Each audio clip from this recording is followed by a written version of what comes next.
Working Fans Podcast. Cool. Yep. All right, here we go. Coming down 3, 2.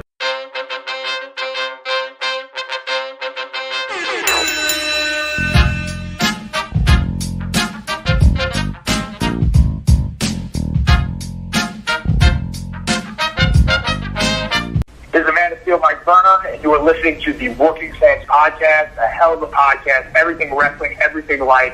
Do yourself a favor, check this out. Ladies and gentlemen, this is Dave and Joe with the Working Fans Podcast, and today we have up-and-coming wrestler, up-and-coming actor. This guy keeps very busy. Mike Verna, the Superman. Mike, how you doing? Oh, man. I'm doing very, very good. Thank you guys for having me. I've been pretty excited once we launched this bit. So I'm definitely very, very happy to be a part of this right now. What's going on with you guys? Oh, not much. Mike, I was saying, you're super busy. Like when I was doing my research on you, you're actually going to an independent show right now and you're still doing this. So we appreciate that too, first off. No problem. No, like I said, I appreciate you guys for doing this because right now on the GPS it says I got 2 hours and 3 minutes of pure red. So this is beautiful. We'll kick off with a basic one. Your earliest memories of pro wrestling. Did you grow up a big fan? What was the start with pro wrestling? Definitely. So I don't want to sound redundant because I'm sure every single interview you've heard pretty much will probably be the same thing. But for me, when I was a kid, I had two real deal passions, two things that I was obsessed with. One was baseball and one was pro wrestling. Now, when you're a young kid, especially a guy or whatever it may be, you're very exposed to sports as a child. Whether you're playing flag football, you're playing soccer, you're playing t-ball, all that stuff. So I started playing baseball at 3 years old. So, it kind of was just something that I was put in by my parents, and I didn't know that I would actually love it, but I ended up loving it. So I kind of played that all the way through high school. And what I'll get to with the next point about stopping at high school, well, that's where wrestling came into. As a kid, you really never had the opportunity to ever be like a wrestler or know that there's a wrestling school or how you actually get involved in wrestling. Hold on one second. A kid is youth players try. Speaking of sports, a youth player is asking for a donation outside my car. Not a problem. There you go, boys. Good luck. All right. There you go. They're going to Florida. Okay. I thought you were going to pull a heel move on there and be like, get out of here, kids. That's good. Yeah, there goes my career right there. Yeah, with the so you never really never had a chance to do any kind of wrestling as a kid. You never really had the idea. You would know about it, you watch about it, you love it, but you never really thought that you could do it. I had no idea as a kid that you could actually grow up and there would be steps and there would be schools and training academies where you can actually, train to be a professional wrestler. So as I got a little bit older and, I was in the prime of my playing career, I was captain of the baseball team in high school. I had several, I knew I was staying home for college. So that's the first point I'm going to make here. I knew I was staying home no matter what. I just didn't want to go away. Yeah, do I regret it now that I'm an adult and I had to go away to school? Yeah, but I had plenty of friends out there, so I visited them. I did my party, got my fix with that. But I knew I was staying home. So every single school that had feelers out for me were all local New York based, city-wise or Long Island. So I sat there and I said, okay, I got some good choices to play ball. But what happened is at that particular time, I started getting back into wrestling. So when you're a kid, you always go through out of your phase. So not to get too off topic about your question, I got into it as a kid, there's no doubt about that. But to get into how I got into wrestling, you get that in and out phase. You start maybe early high school, this is fake, you don't want to do it, you're embarrassed, all this stuff. But you never really lose touch of liking it, enjoying it. You're always a fan deep down, but you're not as public about it anymore. As I finished high school, wrestling started getting that boom again. It wasn't really in the position it is now, but it started kind of getting cool around the 18-year-old guys that I was friends with in the early 21s. You go to the bar, and all of a sudden you have a wrestling reference, and someone's wearing an NWO shirt, and then there's that low-key excitement. You kind of get giddy, and all of a sudden you find yourself at a bar, drunk, talking about, the Attitude Era. 100%. People that you just met. You know what I'm saying? Oh, yeah. That started kind of getting into my lifestyle again. When I started liking it, and I started realizing, why did I stop liking it? So when I had the chance then, I was 18, 19 years old, and I did my first run of workouts with the team that I selected, which was College of Staten Island. And it's a D2 program now, and I got going, and I said to myself, I was like, you know what? I really don't know, and this pains me to say, because I'm sure we'll get into it, but I have a college baseball coach now. So I try not to tell this story to my players themselves, unless they really need a heart-to-heart and let them know where their life is going. But I knew deep down, I said, you know what, I just don't think I want to play anymore. And like I said, it pains me now to talk about it because of how much I love baseball and how it's become more of my passion than wrestling, only because wrestling is my career. So I had the chance for baseball to be my passion. So when I had that like ultimatum on myself, I said, okay, I think I want to actually go pursue this wrestling thing. And it was at that particular time where Zack Ryder started doing his YouTube show, The True Long Island Story. And it was very, very popular, and it was super cool. And the Big O, who was actually my first editing partner, was highly showcased on it. And it was just all those little mini montages and everything like that. And then I found out that NYWC out in Deer Park, Long Island, was only about an hour away from my house. And now all of a sudden, I opened up Pandora's box and saying, holy shit, I can do this thing that I always wanted to do, and now I have a chance to do it.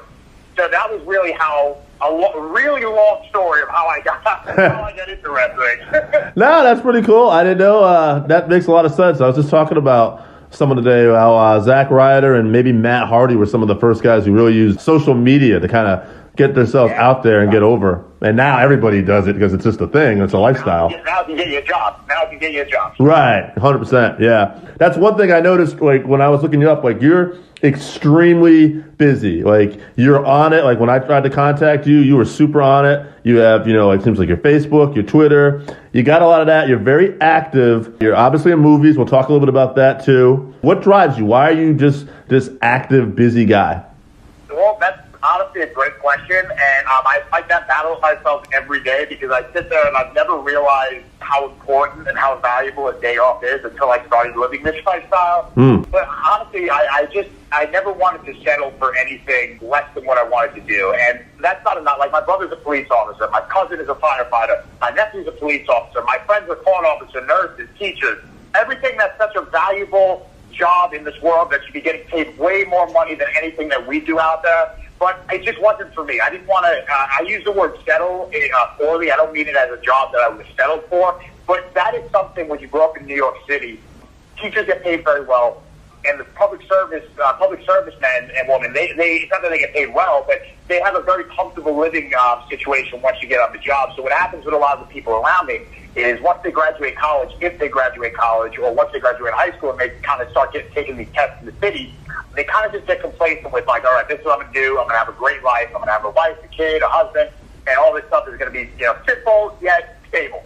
I never had that mindset whatsoever. Like, even when I went to school, I went for media studies and communications and network television stuff. So I went to school for something that is a risky job, but it's something that I rather would have done something I'm passionate about rather than, like I said, settling, even though I think that's a poor word choice for it. I just didn't want to do that. So I sat there and I said, I can't live that basic lifestyle. One of my acting coaches, not to jump forward, is Chaz Palminteri from the Bronx Tale, Analyze This. Oh, he's a legend. Obviously, he came up with the quote that said, "Thing in life is wasted talent." And every time I drive and every time I live, I mean, it's in my wallet. He gave us this card. On that card, it says the quote that said, "Thing in life is wasted talent," and it's signed by him. I have one in my car and one in my wallet just to remind me every single day, like, if the going gets tough or if I'm burnt out, if I really don't have any time whatsoever to kind of enjoy myself or have a social life, I just look at that card and I say, that's the thing in life is wasting talent. Like, if I don't do this, what the hell am I doing? I'm wasting it. There are a lot of people, not to sound narcissistic, but I'm sure there's a lot of people that wish they were in my shoes, but a lot of people can't handle that lifestyle. So I can't take that lifestyle for granted. Although it may be hard and difficult, it's something that I was, like, blessed to be a part of and, like, I was given to, so I got to make the most of it, 100%. Yeah. It's funny. I have a little side business. I bring this up once in a while. I feel like an idiot talking about it, but, like, I feel like I can relate a little bit. Like, I have a business where I deliver bread, and I get up at 2 a.m. every day, and I've been doing this for the last 3 years. I've had Christmas off. It's the only day off I take. But I was telling someone, and I think you're a lot more faster paced, but I think when you start going, you kind of get in that mentality, almost like where you can't stop. Is that probably? Yeah. That's exactly the way I look at it. Like, when I have an off day, like I said, I love it. I absolutely love 100%. it. I find myself driving myself crazy with, like, what am I going to do? I need to do something. I got to go to the gym. I got to do this. I got to do that.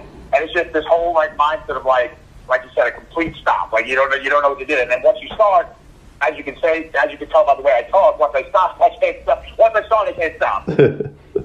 Well, you're in a good industry for that, man. Acting and wrestling. Yeah, right. What got you into acting? Why don't we just go there, right there? Like, how did that come about? Well, it's a great segue there. Well, honestly, pro wrestling is what got me into acting. When I was a kid, I always, when you have a big family, I come from Italian households, we have a lot of family members, a lot of cousins, a lot of nieces and nephews and all that stuff within the same age range. When you're a kid, you kind of just grab the old camcorder and you start making like movies, like little narratives that you think are going to win an Oscar, but they're really like 4 minutes long and they're the shittiest things you've ever seen. But I had a lot of those, you know what I'm saying? Oh, yeah. A lot of these, you know, Mike Verna / Mike Verna videos that had a lot of, you know, great ideas in the heart of it, but they weren't very good.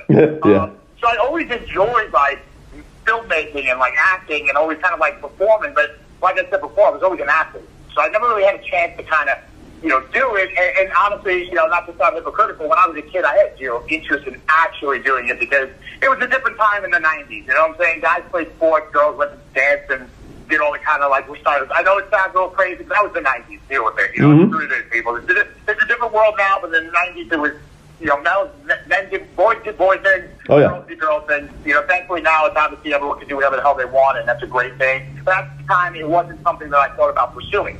It just wasn't something I was truly interested in pursuing, but I didn't always enjoy it. And then high school came along, and there was this thing in high school called SIG. And it basically was a competition where 2 grades went against the other 2 grades, in my case, did creative production.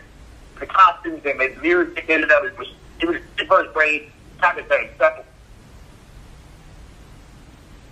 Did I lose you? Yeah. Where were we What was the last thing? I don't even know where we were. Well, You were talking about the 2 grades competing against the other 2 grades. yeah, so good. There you go. So I kind of got recruited by like some of the girls that were, you know, obviously involved in it. And I was like, yeah, why not? You know, there's a lot of girls in this thing. You know, why give it a shot? So I ended up doing that for my junior year and my senior year, and that was literally the only acting I'd ever done. And mind you, this was not acting. This was literally doing an after-school program in the off-season when there was no baseball practice to be around the freaking girls. That was it. So it wasn't really anything special. So what happened was, fast forward, 5, 6 years later when I started wrestling, what I noticed in New York City, a lot of talent scouts and a lot of agents, modeling agents, they go to professional wrestling matches because they look for guys who can kind of do both. You know, they can kind of, okay, this guy has a good body, he's got a good face, maybe we can get him into modeling. So what had happened was I had a couple of talent scouts come to wrestling events in New York City, and that's how I actually met my agent. So he actually, you know, found me on Facebook. He said, hey, I was at the show. I thought you were really impressive. I would love to talk about representing you in modeling and acting. I thought it was a joke, because let's be real. I'm sure you heard this a million times. Wrestlers get some crazy DMs. You know what I'm saying? So I was like, what is this scheme? What does he want from me? Right. So I kind of passed it off for a little bit, and then I saw that he started adding a lot of other wrestlers. And then Anthony Bowens, if you're familiar with him, he's in the Tri-State area at a Wrestle Pro. If you're not familiar with him, he's very talented. He's another wrestler in my area. And he has the same manager, same agent, rather. So I hit him up, and I was like, hey, is this guy legit? And then he told me, yeah, I've been with him for so and so many months, and he's been good, he's been getting me on this. So then I said, all right, let me actually message him. And I linked up with him, and I got represented, I signed on with them, and then I started actually taking classes.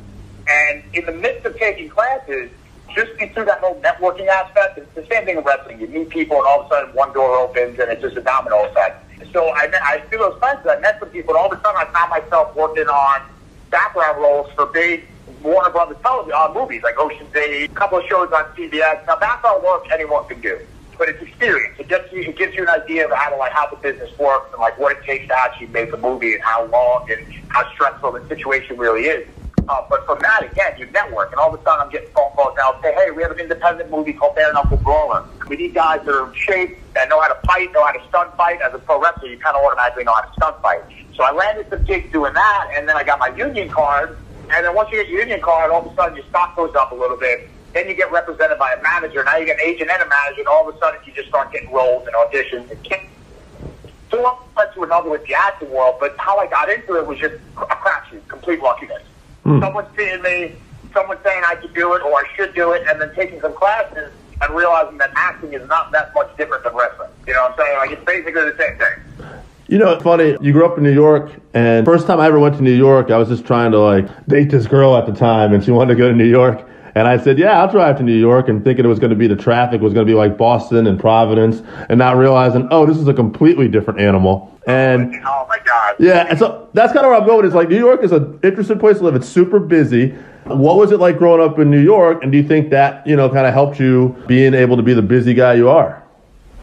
I think you just hit it right on the head. Like, it's funny now because as I get older, I'm 28 now, and I know I'm not old, but as I get older, I start to appreciate the little things in life. Let's put it that way. And I whenever I travel, like, that's the best thing about wrestling is that you travel so much, and you get to see so many different areas, different states, different countries, and you realize how different it is from what you're used to or what you grew up seeing. And I realized how different, like you said, New York really is from the fast-paced aspect of things, how fast people move, the congestion nature of it, the progressive aspect of, like, everyone needs to do something successful. So it's motivating in a lot of ways, but it's also very overwhelming at times. And I tell people now, like I said, as I get a little older, that I live in Brooklyn. Brooklyn, when you think of Brooklyn, you think of a lot of things. You think of buildings, you think of a lot of people, you think of the mafia, you think of gangs, you think of, a million things that come to your mind. I live in a neighborhood in Brooklyn that is very, very similar to a suburban. I can't even think of an area up by you that would be super suburban, but to me, in New York, it's like Long Island. So my town or my neighborhood in Brooklyn is more similar to a Long Island place rather than a New York City place. So I tell people now, like, if I didn't live in that area my whole life, I'm not quite sure that I would love living in Brooklyn, only because of right now how crazy it is with the amount of people. You can't drive anywhere. You can't park anywhere. It's just insane. And especially now, Brooklyn's becoming a little Manhattan, because Manhattan's prices have just gone through the roof. So Brooklyn is now like the new destination of A, for tourists, and B, for living. So it's become crazy. But that fast-paced living and that always going, city never sleeps mentality, and that's a shoot. This city does not sleep. I mean, it's insane. Sometimes you'll literally get home from, if I'm on the road and I get home at 4 o'clock in the morning, I can literally, if I was crazy, I could go to a bar and just start my night. That's how crazy this city is.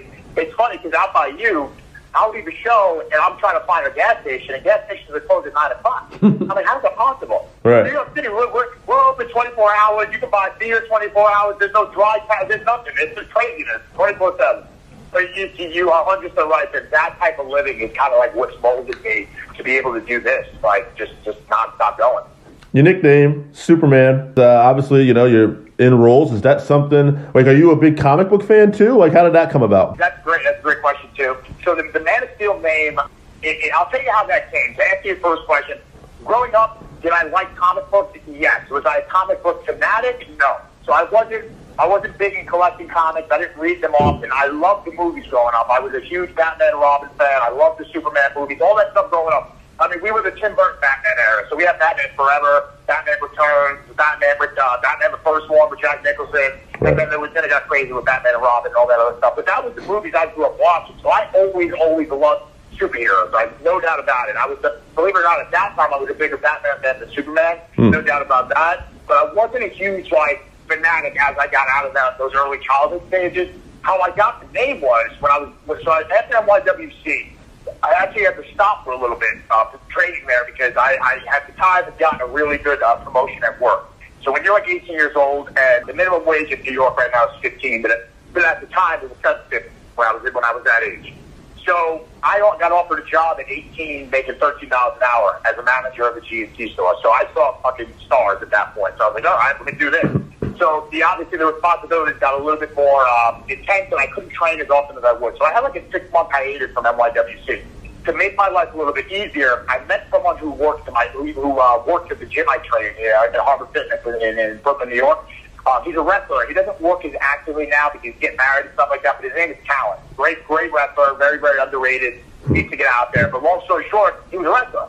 So through him, I found out that he was training with Joel Maximo at the SKT over at Park Slope, Brooklyn, which is, like I said, about a 15, 20-minute drive away from me. And their hours were a lot more open than NYWC. So I said, oh, crap, this is my chance to kind of get back in the ring. So it was kind of meant to be to go back there. So once I started training with him and I was getting ready to debut, I just didn't have a name. I could not come up with something. Like, Joel was coming up with ideas like Ethan Chase, Ethan Fox. I don't know why he was thinking to call me Ethan, but Ethan Fox. Then Mike Chase, then he said Mike Benoit because I looked like Chris Benoit. That would have really skyrocketed my career, let me tell you. Yeah, that'll be good for you. Know that. So we were just sitting there thinking, and I told him, I said, no matter what, I want to keep my name Mike. I said, I don't feel like I would be able to emotionally connect to a different name. Like it's not my style. What's different in wrestling and movies is you can play a character and that's that. But in wrestling, it's kind of like a sport. You're that everyday person. So I just wasn't fully comfortable with a name change other than Mike. So I said, let's stick with Mike and let's try to come up with a way to cut my last name down or something. So I was kind of leaning towards Verna because I knew when I was playing baseball, that's what they used to call me. They used to Verna. When I was up, it was always Verna or Vern or something like that. So I was like, let's just go with Verna. So it's Mike Verna. And now what's the moniker? Because every wrestler needs something. You can't just be Jon Snow or John Smith and expect to be, a star. So I sat there and I thought I couldn't come up with something. So one summer day, I'm training, sweaty as hell. My beard is very trimmed and short, so it didn't really look full. And my hair, because of the sweat, is starting to make that Superman curl naturally. On top of that, I'm wearing a Superman tank top. So I'm working out, and the ring is, and the training session's over. I'm getting ready to leave, and Joel looks at me and he goes, "You look like Superman." And I said, "Okay." No. He's like, "No, you look like Superman." And I was like, "Okay, where we going?" He's like, "The Man of Steel. That's your name."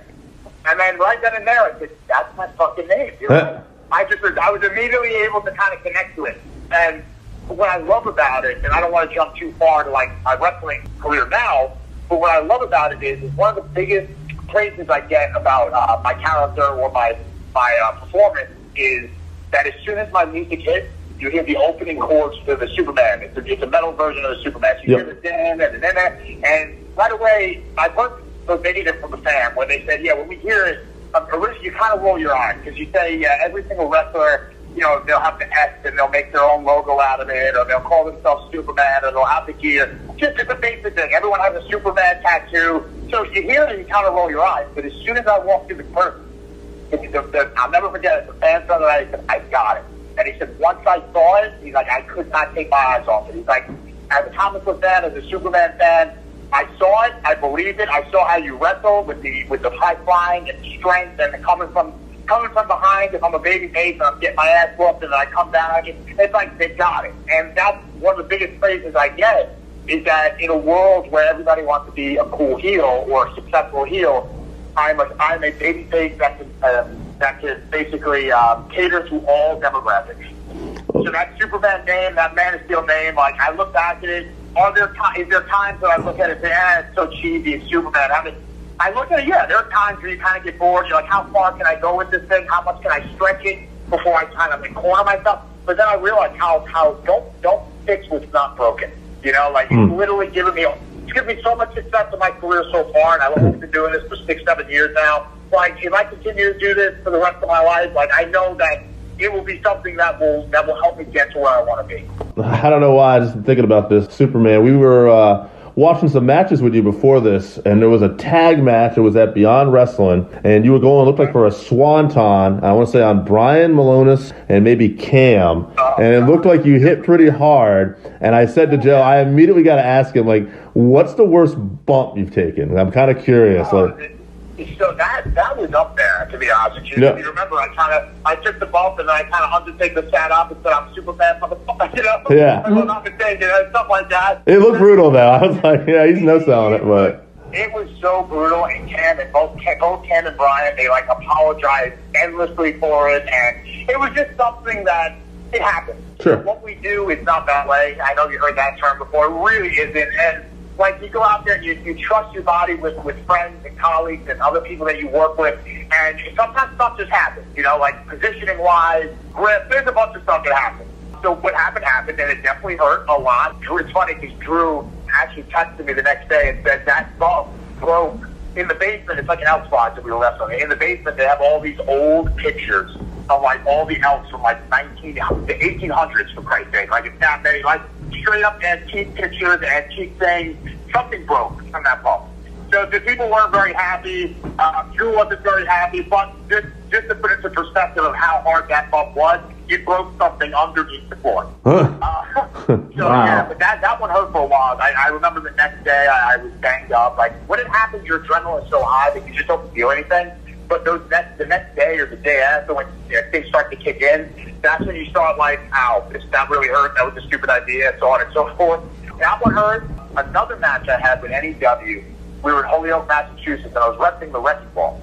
And this was kind of like a spot show and a spot match. We had a long weekend. Like, we were in all these big venues, and then we just had this random Sunday show, and it was just kind of like, let's just go out there, 6 matches, and let's just go home. We had a long loop, like, we're ready to do it. So it was me versus Wrecking Ball, and Wrecking Ball and I have great matches. Like, we have good chemistry. You know, Wrecking Ball is not the easiest person to work with because he's so big. So as an opponent, you kind of find yourself limited from a standpoint of moves and what you can give to him, so and all that. But we have great chemistry, and we're not afraid to hit each other. We really lay each other in. So we were having one of these matches where we're just going back and forth, and it started a little bit slow, but then we got to a moment where we just started striking the shit out of each other, and they were loud, and the crowd was just getting louder and louder and louder, and they were just starting to spark out. So we're getting hyped. We're excited now. Now we're ready to go, because that's the one thing as a wrestler, if the crowd is not there, and there are some shows where the fans are just, they're like Japanese fans. They like to sit, they like to watch, they don't make noise. But when there's no noise, and there's no cheering, or there's no booing, or there's no investment, and don't get me wrong, part of that's on us. But if there isn't any of that, it drains you from a performance standpoint. You get winded quicker, you get out of the zone, you're not in the element. So at this particular match, they were loud, they were pumped. So we're getting more pumped, and we're getting more excited. So we're outside fight now, and he throws me into the front row. So I fell down for a little bit, and I start getting up, and I say, suplex me back in. And we just did this on a fire. He's like, on what? I said, on the floor. So I just made him suplex me in onto the floor, and I landed on my hip and my lower back. And so, yeah. And like for about a week and a half, I could not walk. I literally was like shot. Like that was something that killed me. I mean, it was on me. It's not a Wrecking Ball. It was my call. Yeah, I just landed wrong. Like sometimes you have these moments where you just don't flat back, and you land on the side, you land on something weird, and it happens. Like I said, it was the business what we signed up for. So that hurt. And then the last thing was my only true knockout in my entire life. Like I've never been knocked out in a fight. I've never been knocked out cold playing sports. I've never been knocked out wrestling other than this one moment, knock on wood. It had to be in like 2014, or 2015, so 1 or 2 years into like my pro career. Still pretty green, still kind of experienced, still like a daredevil, not really caring about my body or anything like that, just kind of rolling with the punches, calling a match. So I'm in a 5-way match. I'm the champion at the time. It's for a company in New York that used to be called Fighting Fear Wrestling, which was the SAT's home promotion. So I was champ there. Hometown crowd, all that stuff, and we're a 5-way match, and I'm wrestling a guy by the name of Suntan Superman, who's a Brooklyn legend, but he doesn't really wrestle actively anymore. Good friend of mine. He's about a 300-pound black cowboy. That's his gimmick. He's a drunken cowboy. He's like Shaq from South Park. He's a lovable guy. He's great. One of his signature moves was a moonsault. So he would always hit it. I would always miss it. It would always be the high spot. He climbs up. He does the moonsault. He misses. He eats the bump, and he goes into something else. So this time he goes, Verna, I trust you. Let's make this a good match. I'm like, okay, let's make it a good match. Like, I'm going to hit the moonsault. So right there and now, I'm like, oh, shit. Like, wait, what? Yeah. I want to hit the moonsault. So I'm like, all right, 2 years in, who cares? Hit me with the moonsault. So I'm sitting there, we're calling up, like, Suntan, 2 things are going to happen. Either I'm going to break my nose or I'm going to break my ribs. And he said, don't worry, I'll land and you're fine. We get to the spot in the match, he hits the moonsault. There's a video of it up on YouTube somewhere. It's very deep because the company tried to get rid of it because it's really hard to watch afterwards. But he lands knee first on my head. I'm out like a light. I could not finish the match. People are trying to pick up my dead body, trying to get to the next spot. Eventually, I regained consciousness. I don't remember how. I don't remember what I did, but I hit someone with something because I was a champ. I couldn't lose. Normally, you just roll out and wake up whenever you wake up, but I couldn't lose. So I had to just eventually snap out of it and do something, and that was it. But that was a pretty scary moment. Yeah. That's what a concussion felt like. Sometimes what's crazy is people always ask, oh, what does this feel like? What does that feel like? Sometimes as a performer, you don't know what those things feel like until it happens to you. God forbid you break your leg. God forbid you do something crazy. Like, I've never been concussed up until that. So I always think, oh, a concussion, how bad could it be? I was knocked up now. You know what I'm saying? I was out cold. Yeah. I remember things. And the funny thing on top of that is as soon as that match was over, I was supposed to have a promo with Brodus Clay in the ring. I don't know what I said to him. I don't remember what I did to him. All I know is that at the end of the show, he gave me a wink, like, okay, you did a good job. Because he knew I was gone. Wow. Oh, my God. Yeah, that's why I always tell people that don't like wrestling or know wrestling. They're like, oh, is that fake stuff? I'm like, let's go with predetermined because these guys are getting hurt. And sometimes that predetermined thing, I'm sure, as you can tell, not everything works out in the way it should be. When I tell people it, especially in the movie business, like when they talk about just a lot of people in the movie business, they're very intrigued about me being a wrestler. It kind of helped both of my careers. Like, it helps wrestling because I'm not just this wrestler bubble guy, and it helps with acting is like, oh, he has another skill. So it kind of balances itself out. And what I tell people in Hollywood is like imagine not having a stunt person and having to do all your stunts, no matter how bad they are. And as soon as I say that, they're like, oh shit, So it's like people get it, but it's hard for them originally to understand. Like, this is not easy, this really isn't something that is made for everybody. Like, Yeah, it's like improv / stuntman / it's just 100%. That's what's funny. Is like I literally tell them, like, you don't realize the similarities in various acting and wrestling. One is much more of a sport. Don't get me wrong, I still call professional wrestling a sport because it's that. You need to be an athlete to do this. There are people that can get away with being a really good entertainer, but when push comes to shove, you got to perform athletically. But in regard to the entertainment side of it, it's hand in hand with Hollywood. Yeah, and I think I heard Ric Flair or someone say before that the guys that are going to make the most money are the guys that can talk and work. So, Exactly. That's exactly it. That's spot on point. So let's get into some of the wrestling. I've seen you around Beyond, XWA. What are some of the companies you've worked for? I'm a regular in Chikara. I'm a regular in Beyond. I'm a regular in XWA, Chaotic, Northeast Wrestling. I'll tell you this as a short way to kind of compound the company that I work for.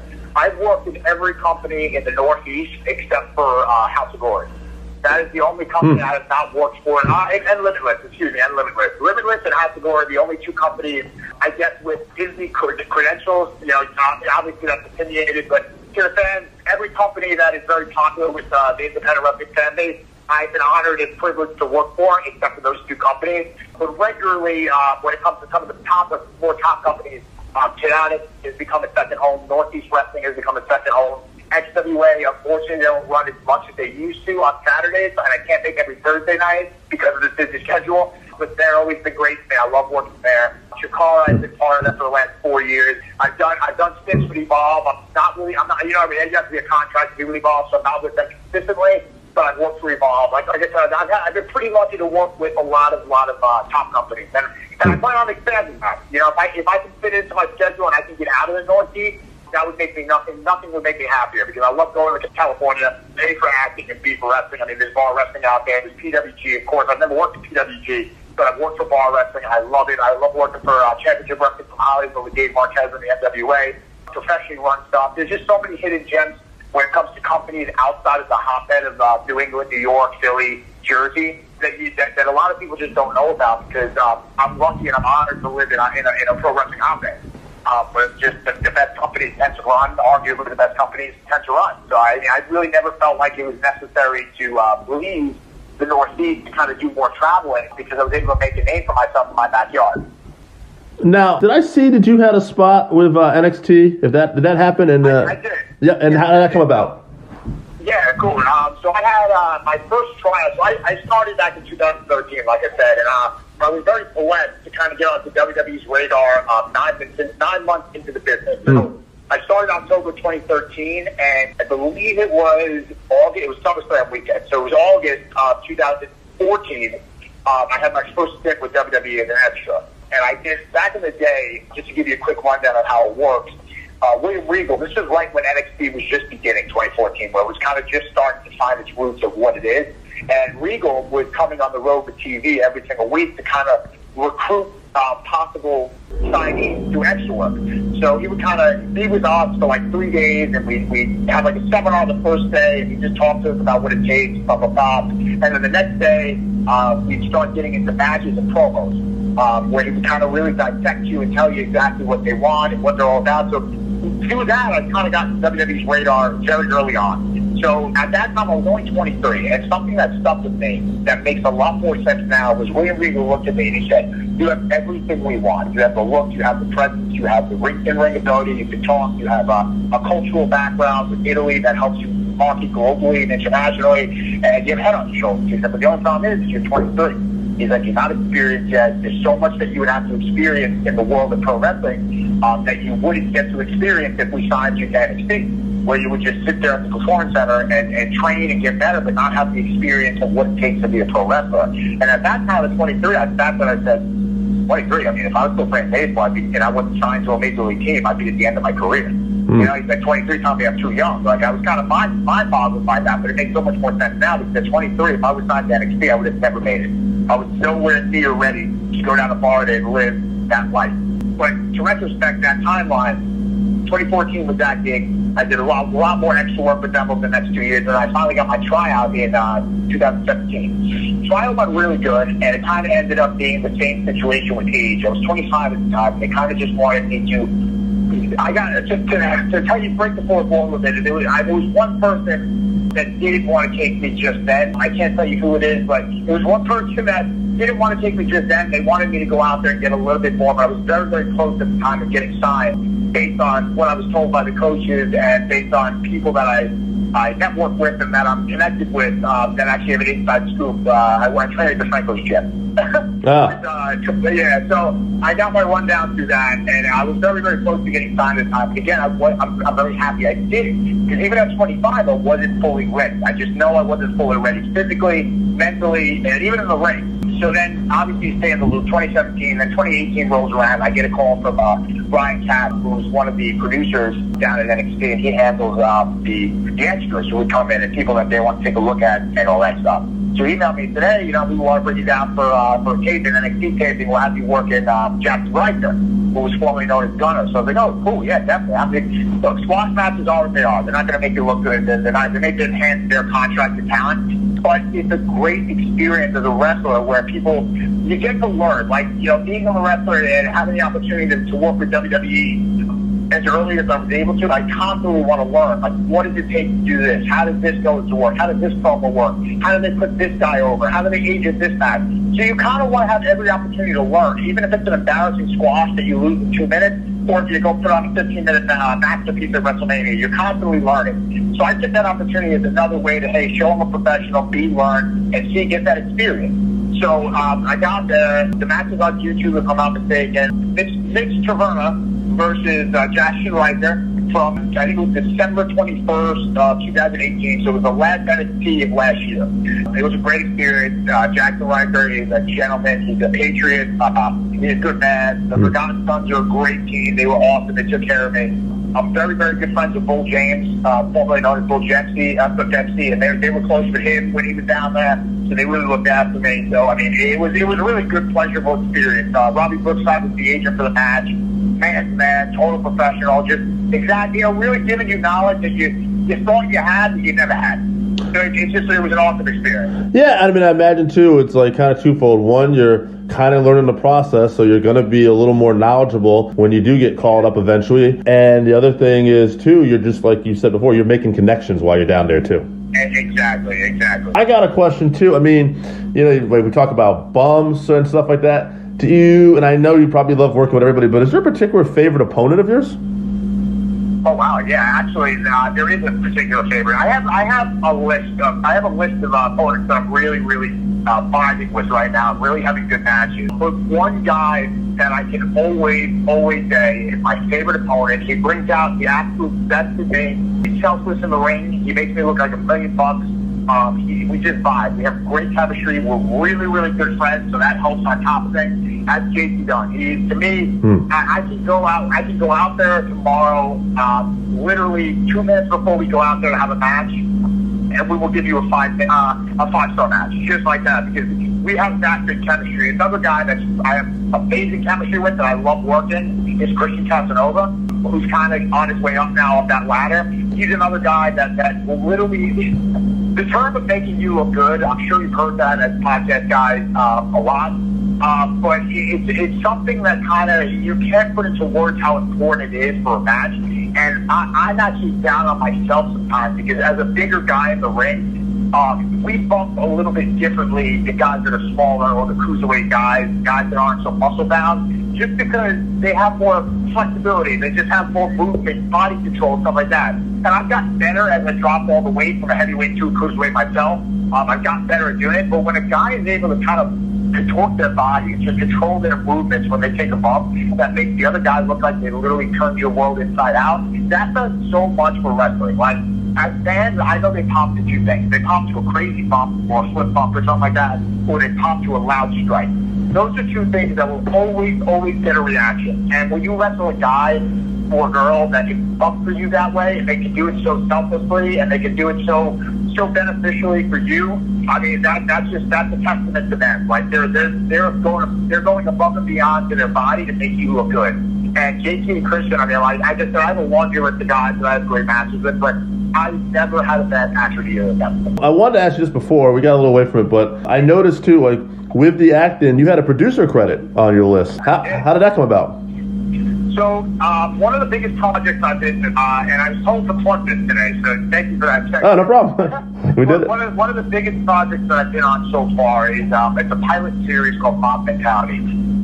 Growing up, it's still to this day, that is my favorite genre of movies. I'm kind of a mafia buff. Like, I love the genre. I love that lifestyle. Like, I mean, obviously, you know what I mean? I got you, but. You know what I'm saying? I love everything about it other than the bad shit. But it's kind of a dream role. So I kind of got into it luckily because early on in your career, before you kind of have representation that really pushes for you, you kind of have to look for jobs yourself through like casting websites and stuff like that. So this is a needle in a haystack here, a total diamond in the rough. Like these projects don't show up on these casting sites because these are projects that your manager and your agent is supposed to get you because they're valuable. They're pilot series. When you make a pilot, I mean, it's like you're a creator wrestler. You know, you're creating the ultimate wrestler to go headline WrestleMania. It's the same thing with a pilot series. You have the ability to make that creator wrestler to be the next star. So I saw this genre and I said, oh, I got to audition for this. So I auditioned for it, I got the role, and basically the series started as it being a sizzle reel. Are you guys familiar with a sizzle reel? Yeah. Yes. So it started as a sizzle reel, which is only going to be a 2-day shoot, about a 5-minute trailer that we had pitched at networks.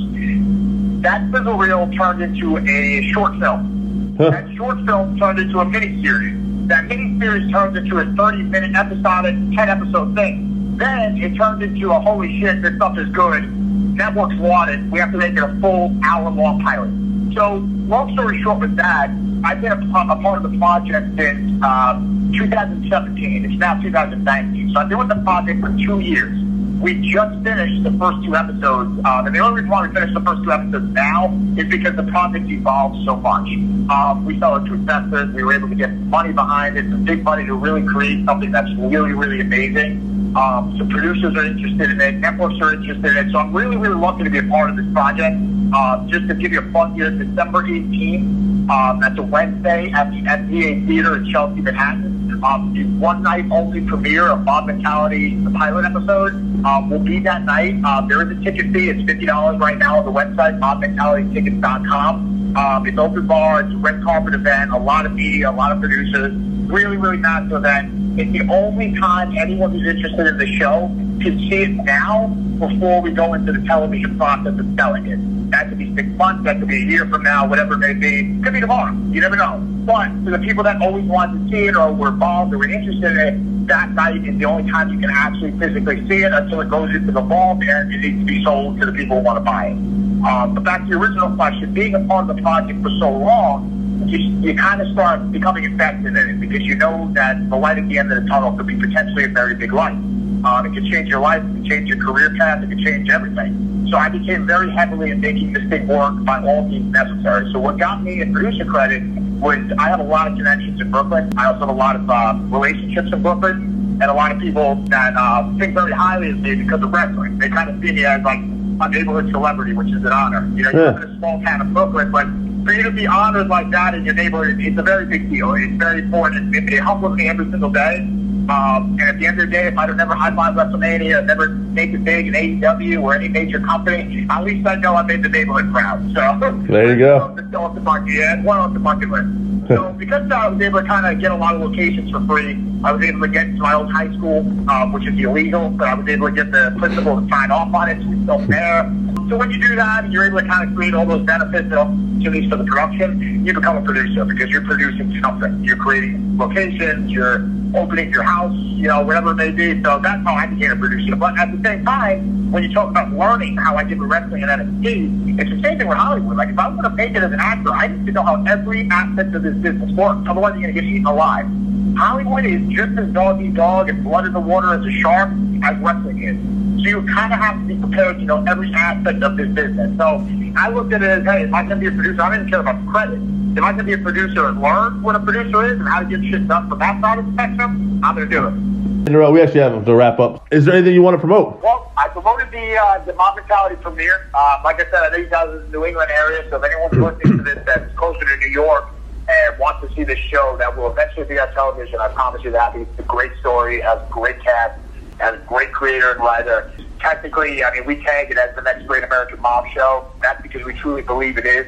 So if you believe in that, and anyone has interest in my acting career, on December 18th, Wednesday, at the SBA Theater in Chelsea, come to the red carpet premiere, mobmentalitytickets.com. You can check it out. You can take pictures of the red carpet, have a good time, have a couple of drinks.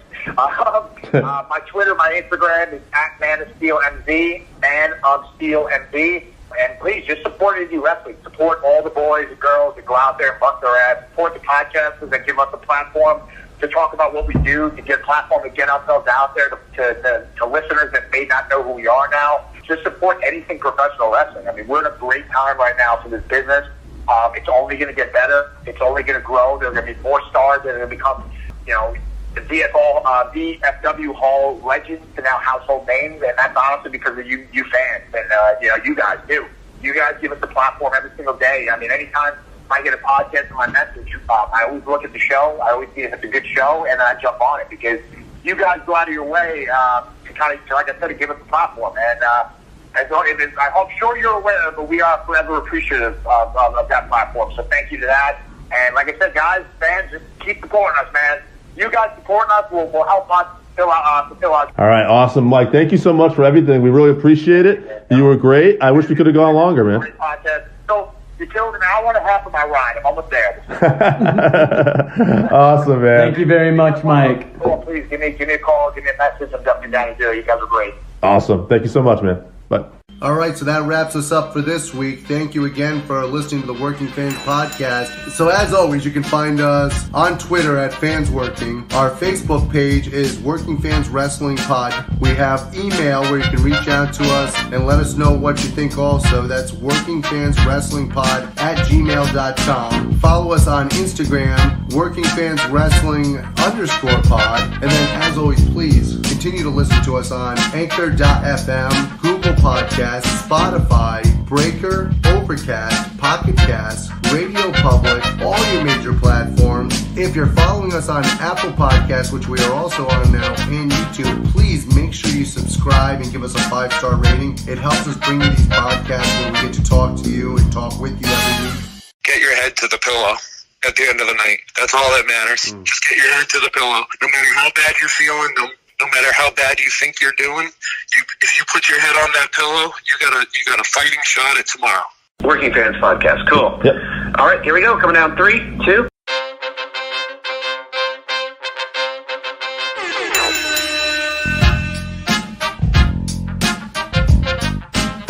Working Fans Podcast, welcome. Today we have one of the founding members of Rockin' Randy's Rockin' Wrestling Group. He's on point with the birthday list every day. He's coming all over your timeline with humor and positivity. He's the pride of Barnstable, Mass. He's currently fighting out of Centerville, Mass. He's a man the illustrious Mike Mills dubbed a good dude. It's the mighty Josh Dunn. Remember him? Josh, how are you today? Good. How you guys doing? That's a hell of an introduction right there. I know. I feel like I hit almost every one of your gimmicks here. If not, we'll get into it in the discussion. I just can't believe he's coming on my timeline. I can't wait for this. All day, every day. Yeah. I like somebody who works. This is off to a good start. All right, cool. Now, Josh, just to start off with, what got you into pro wrestling? Moments, wrestlers. You're from the same general area we are, so I imagine it's WWF, WWE. Total WWF, man. You're absolutely right. I mean, I came from a young family. My uncles were like 13 and 14 when I was born. So my earliest memories of wrestling was Captain Lou, you know. He was always a character to me. And then I got into the rock and wrestling cartoons. I was all about that. I had the curtains, I had the bed sheets, I had the comforter. I mean, I was all about rock and wrestling. I guess the ice cream bars too, right? Ice cream bars, I remember.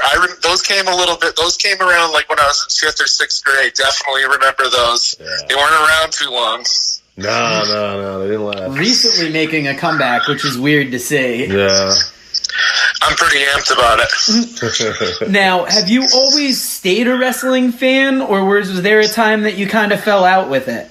So yeah, I stopped watching.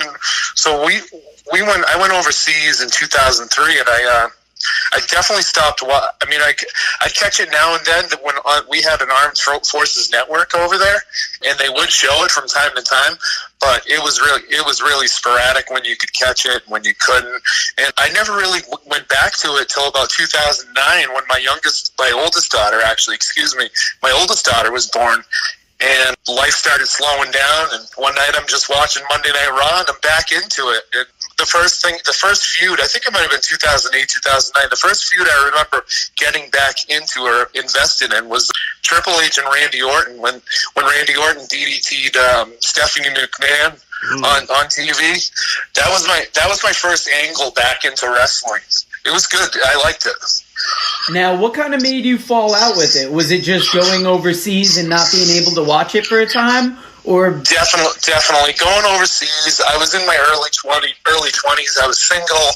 You know, I didn't really fall out of it in high school, because as soon as I was starting to fall out of it, when I was about 14, 15, freshman in high school, the Monday Night Wars basically started. So I never fell out of it during high school or anything, or even into college, because the Monday Night Wars were going on. But after that, it wasn't as good as, you know, it really fell off after about 2001. You know, it's funny. I remember the Monday Night Wars and everything. I'm a little older, and me and my buddy AJ, who also does the show with us, we were talking about this, like, when we were working. We remember wrestling being, like, not really on anybody's radar. And then suddenly we're going to work, and we're seeing people with NWO T-shirts and guys yelling out, "Do you smell what The Rock is cooking?" And one day it just hit me like, shit's getting really huge right now. It was amazing, and all of a sudden it was like cool to watch, and you know, it never just. I don't know how it was for you guys, but here in New England, like here in Massachusetts, it was like wrestling never fell off for anybody that really grew up watching it and followed it, because I was an 80s kid, and the Monday Night Wars really, like, it was a cool, like, even girls were watching it in college. I remember the Monday night parties, and I remember trying to get them to come to us, and, you know, it was a wild time. So did you ever make a tape for one of those Monday Nitro parties? We did, and nothing ever came to fruition about it, and I did tell Tony Schiavone one time. I did talk to him one time, and I told him about that. He basically said, you know, those tapes didn't go through him or anything like that. But God, it must be good not to have that surface now. Like, shit, I don't want to see what my Nitro party would have looked like then. No, I'm definitely glad that I hope they don't exist somewhere in it, because I believe we definitely it was debaucherous, to say the least. Now, I became familiar with you because we're in similar Facebook groups, and I've noticed you kind of have an interesting approach when discussing pro wrestling on Facebook and social media. Kind of, what's your thought behind it when you discuss pro wrestling out there? My approach has always been to never try to state anything that I say, or at least I try my hardest never to post anything that I think is a matter of fact. Everything is my opinion, and I never try to, like, throw something out there and say this is the worst person in wrestling, or this is the worst thing going in wrestling. I give my opinion, and then I usually try to ask a question, and I've always learned, like, that's the way to, you know, interact with people, is just ask questions, and it also, more importantly, gets other people interacting with each other. Like I may post something that's not popular. Like, take, for instance, Orange Cassidy, big hot button topic in wrestling. But you'll get the guys that don't like Orange Cassidy on there, and those guys will actually interact with each other, which is kind of a cool thing if you think about it.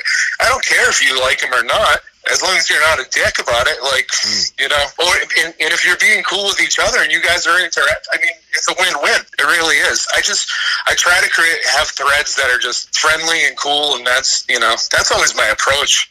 I was going to say, you approach it with more like a positive, talk about the things we like, rather than kind of bitch about the things we hate. Like, definitely. I love the Arcadian podcast groups, both the podcast and the Facebook groups, but there's times where the people seem to almost get really behind Jim and Brian's opinions and almost make it more of a negative thing rather than like, why not just talk about the guys that pop us? Like, personally, I find Orange Cassidy super entertaining. Oh, definitely. I'm with you on that. A lot at Beyond. I love him. I make I'm unapologetically an Orange Cassidy fan, and unless he does something incredibly vile, and I'll always be a fan of his. He's awesome, and I don't think people realize up here in New England how much of a big draw he was. You know, he was a draw. When we talk about drawing money and drawing houses, he was drawing houses up here. I mean, he was the show. Yeah, like when you went to a lot of those Beyond shows, he'd be one of the biggest reactions for the night, doing as little as possible. Oh, it was incredible. I was at American Rana in July for his match against R.D. Evans, and over 1,000 people, and the place just, I never felt anything like that. I never did. Yeah, I did in other places. Yeah.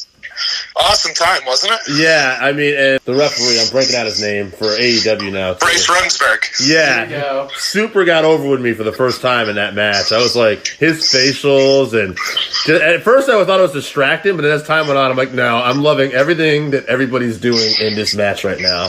These guys are putting on a great show. I'll say this about Bryce Remsburg. He's one of the best referees in the history of independent wrestling. I mean, without him, some of these matches wouldn't have been as good as they were. I mean, he really is. I'm pretty sure he's Orange Cassidy's referee now in AEW. Like, if Orange Cassidy's in a match, I don't think you'll ever see anybody but Bryce Remsburg officiating those matches. So that's kind of a cool thing. Yeah, he really adds a lot to the match with the facials, and just his reactions make the match that much bigger. Yeah. I think I first saw him at the first spring break, and I'm like, who is this goofball? Yeah. And then as that was my reaction, yeah. My first time seeing him was on the Joey Janela's Lost in New York. He was in like some kind of ladder scramble. Oh, yeah. And coincidentally, the ladder scramble he was in almost got them shut down because the fire commissioner, they whipped out 2 ladders in the match. And the fire commissioner was not having it. He wanted to shut that show down. Wow, they do a lot with that GCW promotion. They have some amazing shows, especially early on before AEW really popped off, I thought. Oh, I mean, between Beyond and GCW, I mean, that's basically where all these guys are going to the Performance Center and WWE and to AEW. They're all being plucked from those 2 companies. I mean, you got Black Label and a couple of the other ones around the country, but the majority, it's more accessibility. I'm sure there's WWE people that go to these Beyond shows. You'd have to think there's a scout in those crowds, you know? Exactly. Now, who do you see as the next up-and-comer coming out of that GCW Beyond crowd?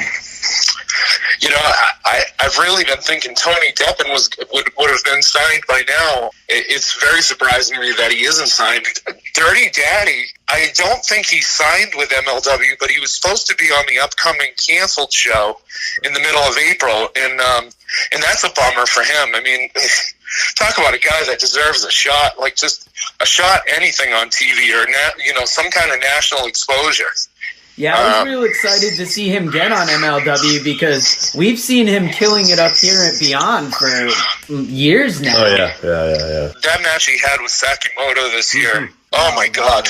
I mean, I don't stop talking about that match today. Yeah, the closing minutes. They brought it. I guess he has always stated that his match with, I believe it was Kimberly, the chair match, they worked an intergender and it went viral, and apparently that's what kept him off for a while out of the WWE. I didn't know this because I kind of didn't get involved until later on, but I guess him and Corny had a beef with each other that I didn't know about. That Corny went viral on him for that intergender match.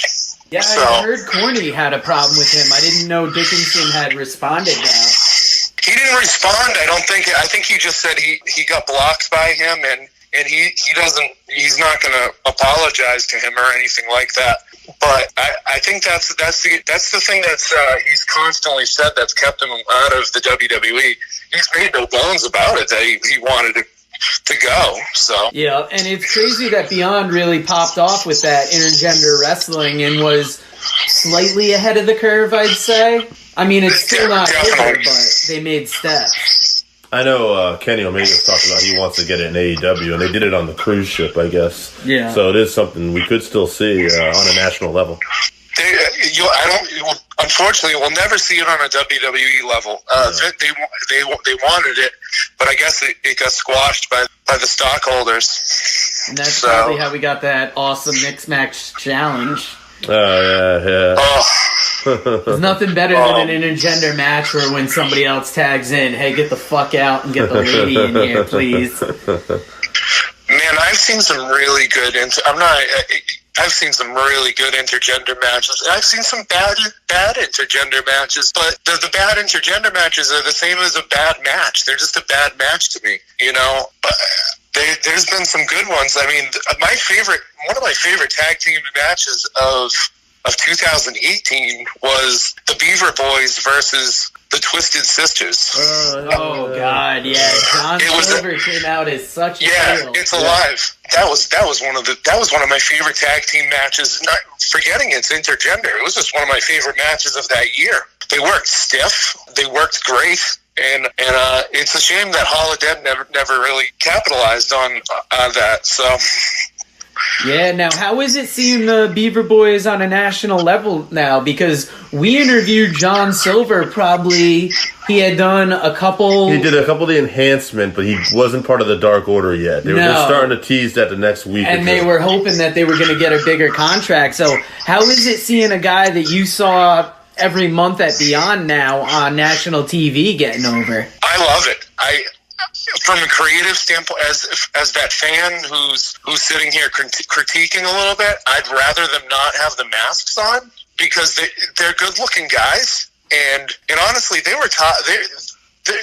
I'm not going to say they're top-level talent in a major promotion, but they should be featured they should be in that tag team mix every week without the masks on. I hope to see them doing something down the road away from the Dark Order and that gimmick, because the Meat Man and Alex Reynolds, the Beaver Boys were great. They were a great tag team for Beyond. We keep talking about this Foxwoods card, but when I saw Reynolds versus Silver on that card, that was kind of like the first time really experiencing Reynolds, and I thought this guy is a great shit heel. Like, he came out in a little smoker's jacket, and he just had instant fucking heat. I was like, I love it. He's kind of like a throwback. I want to say like a John Morrison, Rick the Martel kind of hybrid. He's definitely an old school kind of heel. And John Silver, regardless of his size, he's a hell of a performer. Yeah, I never really think about his size when watching him wrestle because he's built like a tank. And he just comes out with so much charisma, you'd almost think he's like 6'4".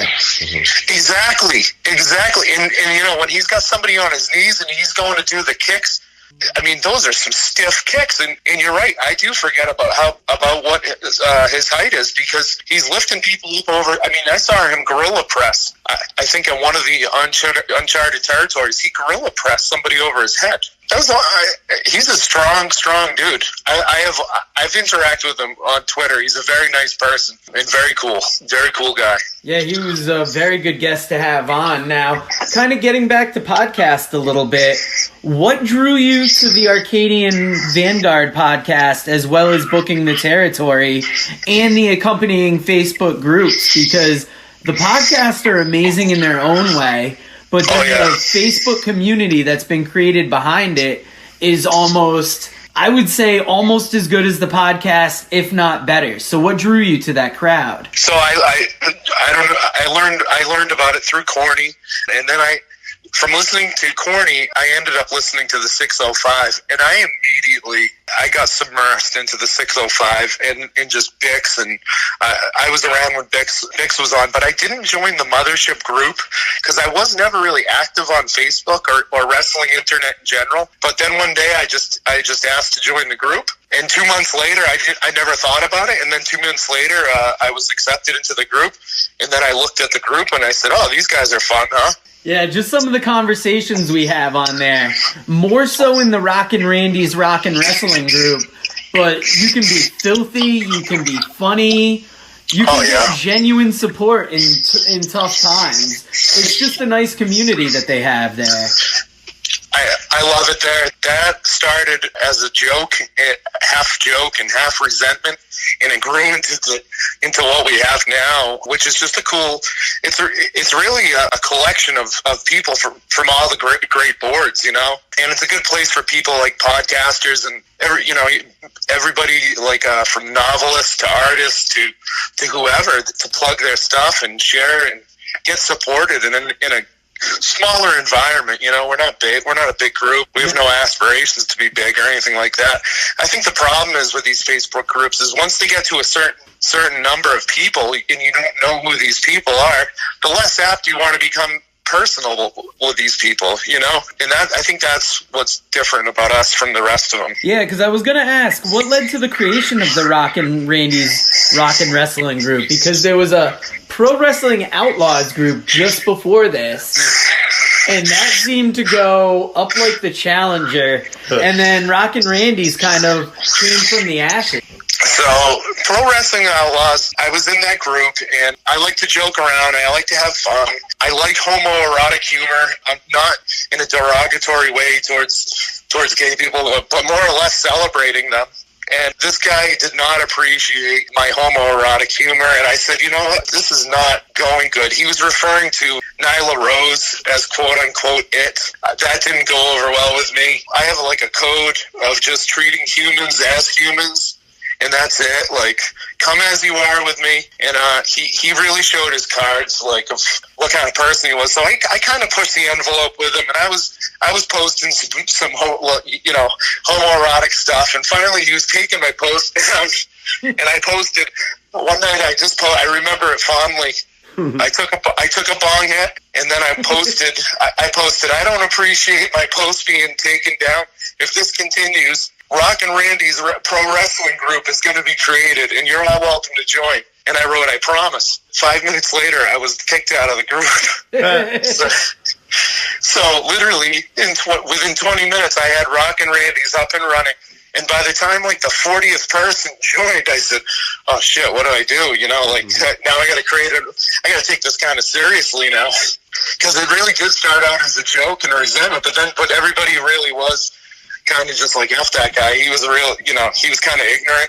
Nobody really knew him anyway. It was kind of a weird setup. We all knew each other, but we really didn't know the admin. It just made no sense. And he wanted to start his own wrestling sheet. He was asking people for their reviews of wrestling shows. And I was like, you know, if we're gonna do a group, we're gonna do a group where everybody can just share their podcast, share their whatever. We've got wrestling columnists in there. We've got wrestlers.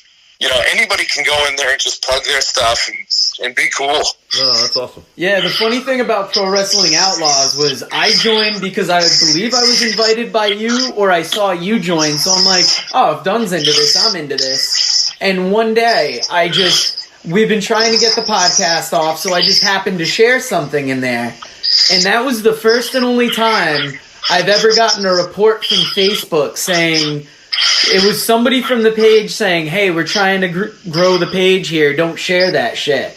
And I'm like, that's a real weird outlook. And then I saw the problems you had with him, and then when Rockin' Randy's was up, I'm like, fucking, I'm in. Like, and that's where I noticed that you came with a certain positivity that kind of wrestling discussion on the internet doesn't see too often. So that's what led me to the group personally. Well, internet in general sometimes. Yeah. Well, the great thing, if you see, like, in the Rock and Randy's group, we have tons of old school fans. Like, I have tons of old school wrestling fans who are quote unquote cranky fans, where they don't like a lot of the modern silly stuff or whatever.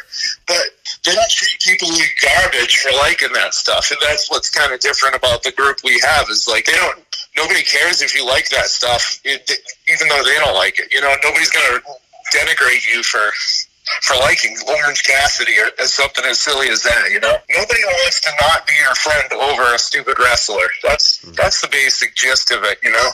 Exactly. And that's kind of why I wanted to have you on, because I thought that group was doing one of the better things on Facebook, and I wanted to share it here. Now, we've had you on for a little bit, and we thank you very much for your time. Thank you so much. Nice. Well, thank you, Josh, for joining us. It was great having you on. And Dave and Joe, it was awesome, man. Hey, we'll see you in the Rock and Randy's group. Have a good day. Definitely. Have a good day. Thank you, guys. All right, so that wraps us up for this week. Thank you again for listening to the Working Fans Podcast. So as always, you can find us on Twitter at FansWorking. Our Facebook page is Working Fans Wrestling Pod. We have email where you can reach out to us and let us know what you think also. That's workingfanswrestlingpod@gmail.com. Follow us on Instagram, workingfanswrestling_pod. And then as always, please continue to listen to us on Anchor.fm, Google Podcasts, Spotify, Breaker, Overcast, Pocket Cast, Radio Public, all your major platforms. If you're following us on Apple Podcasts, which we are also on now, and YouTube, please make sure you subscribe and give us a 5-star rating. It helps us bring you these podcasts when we get to talk to you and talk with you every week. Working Fans Podcast. Cool. Yep. All right, here we go. Coming down 3, 2.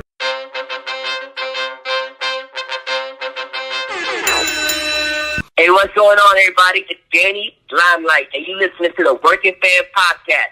Bet on it, B. It's the Working Fans Podcast here. We got Joe, myself, Dave, and we got wrestler, actor, stuntman, and he's got a few other credits I'm going to get into. Mr. Danny Limelight. Danny, how are you, sir? What's going on, baby? Man, you have quite the interesting resume when I was looking you up, man. I'm pretty impressed. Thank you, man. I try to, I try to be very diverse, Swiss Army knife. Yeah. Well, all right, so that brings me to my first question then. You were also a Marine. Are you or were a Marine? What's your status? So I was in the Marine Corps for 10 years. I got out of the service in October, so. But, once a Marine, always a Marine is what they say. But, yeah, I'm no longer serving. I did 10 years active duty. I joined when I was 17, going on 18, and, yeah, that was where my life started, really. What got you into the Marines? I was a shithead, so I didn't really have much going for me. I had got out of 2 high schools, and I had to go finish my senior year in the school way further than where I was raised at. And I was playing baseball throughout my high school years and as a child, so I wanted to be shortstop for the New York Yankees, and when everything happened where I got to these schools, I couldn't play baseball my senior year. It kind of threw off my plan. And I had nothing else going for me really, and a friend of mine kind of tricked me into joining the Marine Corps. He told me that if I went with him to this recruiting station, he'll buy me pizza. And I was like, all right, cool, bro, I'm down for a slice of pizza. So I went with him, and there was a recruiter there. He started talking to me about the Marine Corps.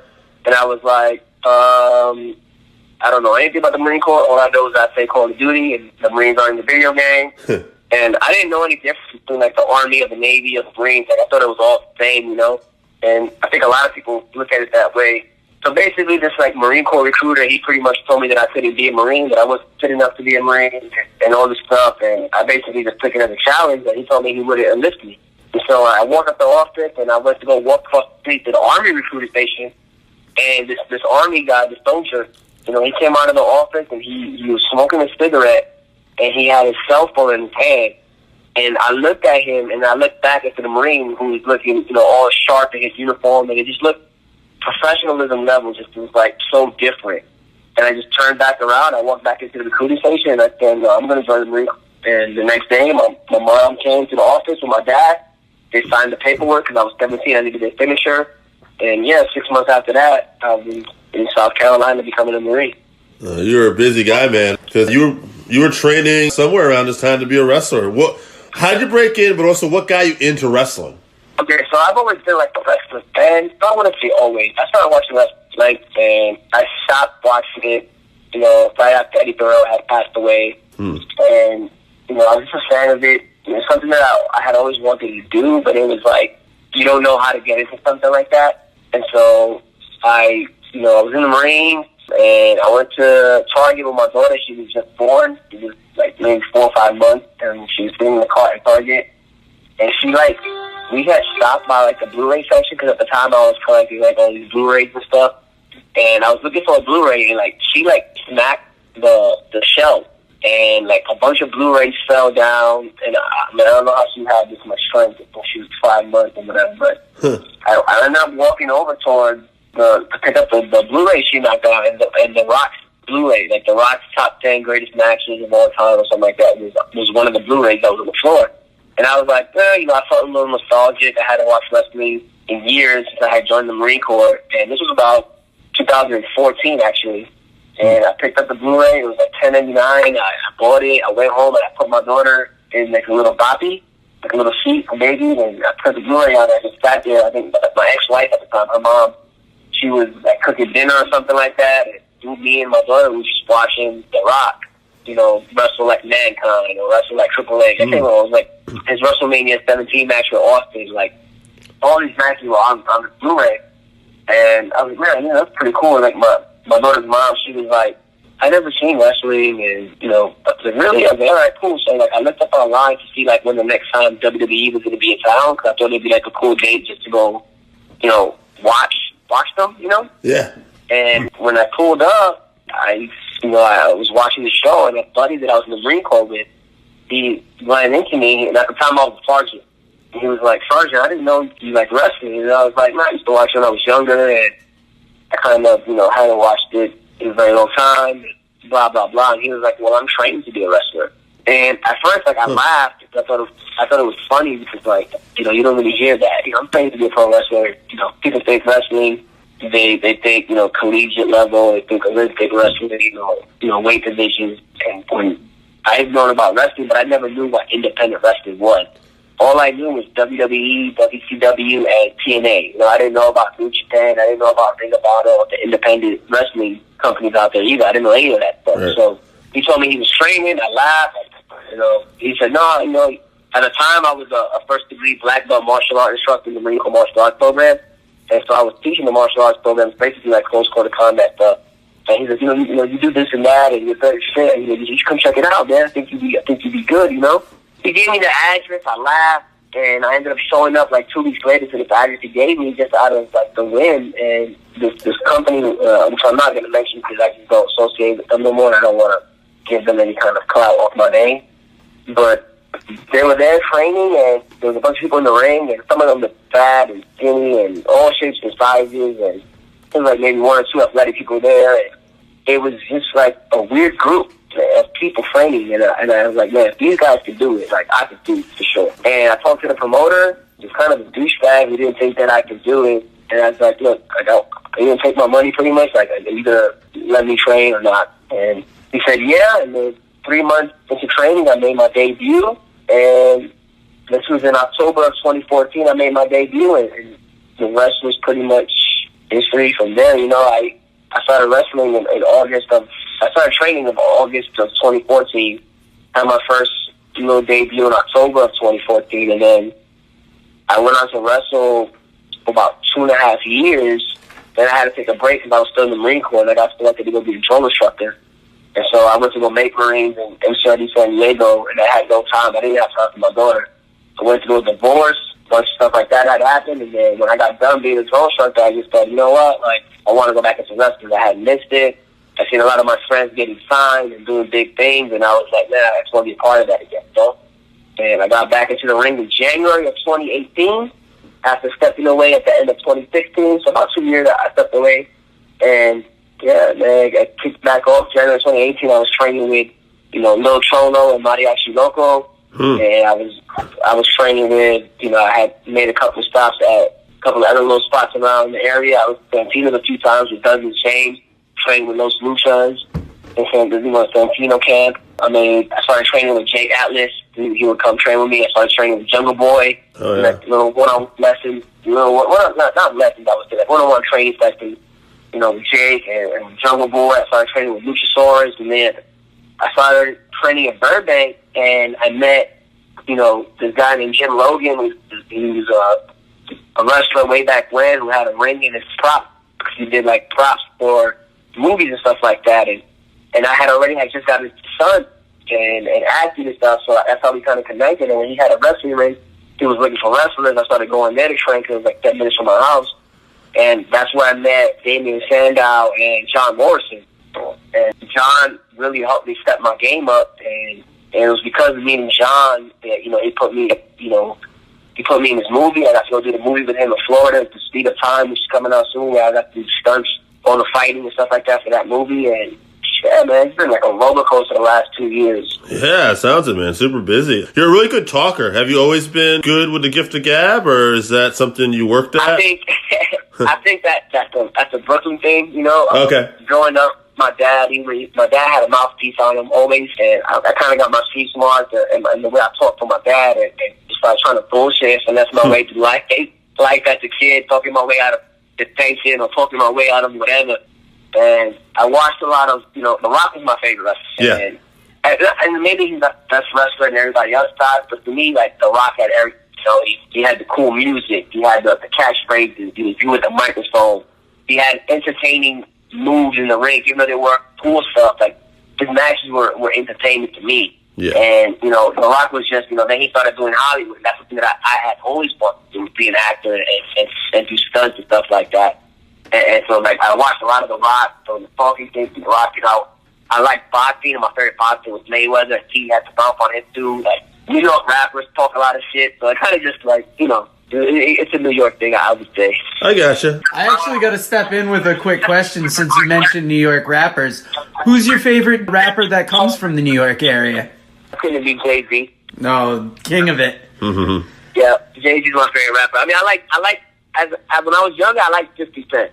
I liked 50 Cent's music. It was like real gangster rap, and it was just, when I was in 6th, 7th grade, 5th grade, like 50 Cent was, his music, his album, Get Rich Back Trying, was like the album. You can listen from start to finish, and so I listened to a lot of him, but as I started getting a little bit older, I started listening to a lot more Jay-Z, because I liked that he was a businessman. I liked how he handled business, and his song, he's a legend himself, So yeah, I think if you listen to my iPod or my playlist, not even an iPod, I don't think anybody has an iPod anymore. But if you listen to my playlist, it's like Jay-Z, Biggie Small, 50 Cent, and there's a lot of other new rappers and stuff like that. But it's mostly like Jay-Z. I have a lot of Drake. I have a lot of Spanish music. I like Spanish music. Mark Anthony's my favorite. So I mix it up. I listen to all types of music. And then when my daughter's in the car, we listen to the Disney playlist, High School Musicals and Frozen songs, all things.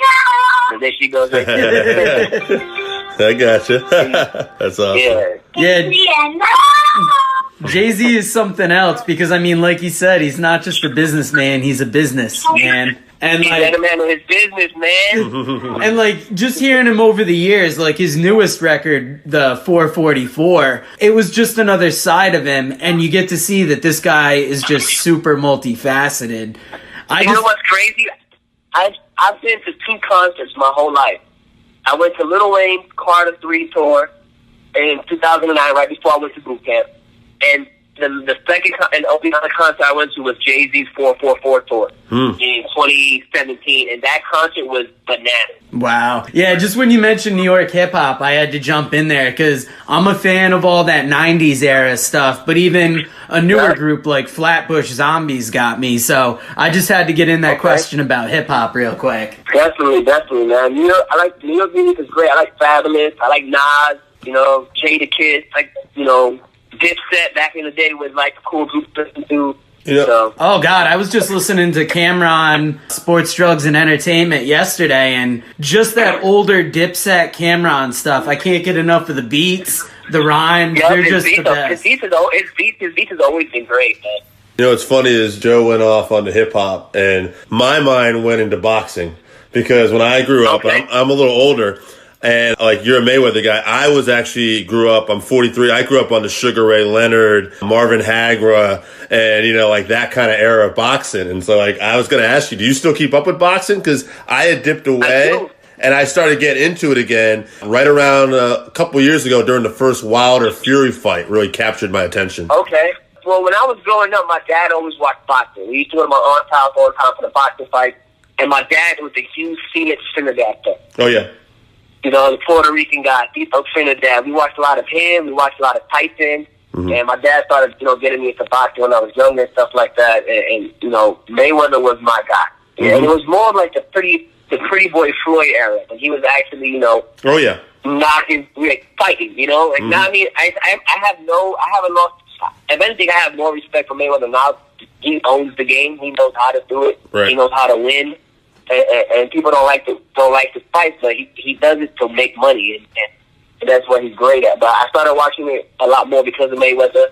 I liked Miguel Cotto, because he was Puerto Rican, And even Danny Garcia. I don't know if you know him. Danny Swift Garcia. I just watched the fight with him. Yeah. That boy Swift from Philly was another guy I like to watch. But if you bring up Tyson Fury, I had the chance to meet him in October when I was doing my little WWE extra work or whatever. We got to chat real quick with the Gypsy King. Got a cool little picture with him. He's great people, man. And honestly, I know a lot of people have a lot of controversial opinions over this last fight.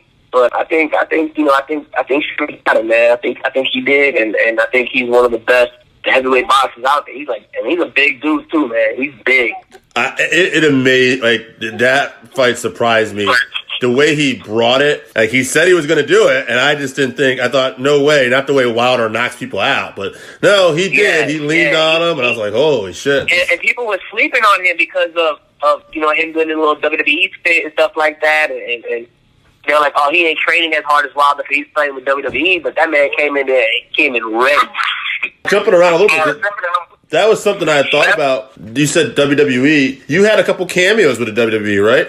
I have, yeah. In June was my first time doing any kind of work with them, and I had a tryout match there in Texas, and I got to, bring Alexa Bliss coffee on her little Moment of Bliss show. She's a great person, by the way. I love her. She seems like a sweetheart, yeah. She was a sweetheart. And then it's funny because, we chopped it up again this last time that I was there in October, so it was, a few months after, and, she still remembered me. She's just great people. So that same night that I brought Alexa Bliss coffee, I ended up being Goldberg's security guard, too. Oh, good. That was, I think that was, my favorite one. I mean, I had fun with the Moment of Bliss because it was a lot of TV time, and, it was cool to, drink up the coffee, but the nostalgia of walking Goldberg out after watching him as a kid was to me, that was sick. Did you do the conga line too, or no? I did do the conga line. Oh, you did? Okay. I did the conga line for No Way Jose. No way, Jose. No way, Jose. No way, Jose. And recently, I was the Mark fan of the crowd for Shane versus Kevin Owens when Kevin Owens played Shane Packin. They had his place. They had his place there with the ladder, so they take the ladder broke and stuff like that. No fans got hit with it, but they also told us to mark out for things. And there was the 20th anniversary of SmackDown. He the frog splash on the ladder. I'm they're marking out, and the camera got me going crazy. So now what? It was fun. I'll back up a little bit because I meant to ask you this. What got you into being a black belt, in karate? How did that come about? Well, I was always a boxer, and I never had any ground game. I never had any submission work or anything like that. But the Marine Corps, they have martial arts, so I use that as a tool. So if I'm in here, I might as well take advantage of what I have to offer. So I went to the martial arts program, became a black belt, and then I went to the instructor's course to be able to teach and train. And I did that, and I trained 632 Marines in the Marine Corps martial arts program, just helping them advance in their belt levels and stuff like that. And that kind of just something that I did to just be more ready for whatever, their fight. And I think that when I first started wrestling, I wanted to do all the crazy, flippy, flying stuff because I'm super athletic. I do parkour and all that stuff like that. And I'm okay with throwing my body around because I trust it way too much.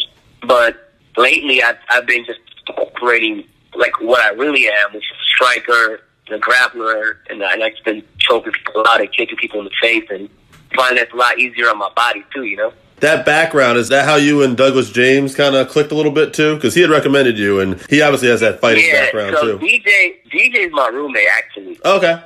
He and I met in the summer of 2015. We met, and we was in a triple threat match at the pre-show. So like the pre-show, like the match before the show supposedly actually starts, at an FCW show in San Diego. That company's no longer around, but that's where we met. We had a triple threat match, and like I knew he was good from the beginning. He was like, it was like one of his first matches too, and I was still like on my first year of wrestling, and from there we wrestled again one-on-one in October, and like we kicked off this little rivalry thing because we were both like the hottest up-and-comers that year for the rookie. We were both like Rookie of the Year candidates, him and I. And we just started wrestling everywhere. And we got into this amazing feud down in San Diego. And Conan had came to the show and seen me and Doug wrestle in the 2 out of 3 falls match. It was insane. Actually, if you look at that match up on YouTube, it's like Danny Limelight versus Douglas James, 2 out of 3 falls. It was so long ago, and him and I were so young, and it had just started. But the match was just so dope. And like the crowd was insane. And Conan saw the match. He brought me and Doug to wrestle in Mexico one-on-one at the Crash. And this is when we made our Feel One debut from the 5,000 people at the Crash. And I think the main event for that card was like Rey Mysterio when he was still in the Indies, and Lince Dorado was there, and it was like, you know, Pentagon and Phoenix and Ray Horus, and it's like, whoa, like here we are, like a year and a half in, and we were like opening this show in front of 5,000 people. I had never wrestled in front of that many people in my life, and it was just an experience. And then from there, me and DJ, we just clicked, became boys, and we started wrestling each other a lot more, a lot of on the stage. You know, had a few matches at Championship Wrestling in Hollywood, and it just kept going and going. And like last year, him and I got into like another little rivalry where we wrestled, I think, 3 more times last year or something like that, and we moved in with each other. Last summer, I had got into like a shitty situation. I was like left homeless and stuff like that. I was engaged, thought I was going to marry the love of my life, and she like ghosted me. I had nowhere to go. I had the house that I owned, I was renting it off to a friend because I was in the process of buying another house for her and I just got screwed out of that. And Doug opened up his house to me. I slept on his couch for a week. We both left to New York for an Evolve tryout. We wrestled in New York at another company. We came back and we were like, dude, let's just get an apartment together. And from there, we got an apartment in Hollywood. So we've been pretty much roommates for like almost a year now. Oh, man, that's cool. You guys got each other's back like that. Championship Wrestling from Hollywood, right here. They really help kind of prepare you for like TV matches and stuff like that. So for me, I love wrestling at Championship Wrestling from Hollywood. I'm super grateful for, you know, David Marquez and Yuma and Angelo and Nick and everybody that was involved back there that was like, let's bring Danny in. And I made my debut in 2015 for Championship from Hollywood. So like I was a year in, and they had hit me up and they were like, we want to bring you as a tag team. And we want you to be Puerto Ricans from New York, and we want you to talk a lot of crap and have a lot of fun, and I was all for it. I've been wrestling with Championship Wrestling from Hollywood ever since, and I love it there, man. And the production, the TV time, just being able to learn how to work the cameras and run the ropes the right way and where to do your moves so that the camera picks it up, and the facials, and being able to cut a promo on the spot, being able to talk on the mic in front of a live audience, in front of a live crowd, stuff like that. Like, that's what Championship Wrestling from Hollywood prepares you for. And some people like say negative things about it, but for me, like, I have nothing but positive things to say, because when I go wrestle at other places and there's like cameras, or they're doing like live streams for Twitch, or they're doing live streams for Fight TV or whatever, like, some of these guys, you know, on the indies, they don't know how to like work a camera, you know, like they don't know how to run hard cam.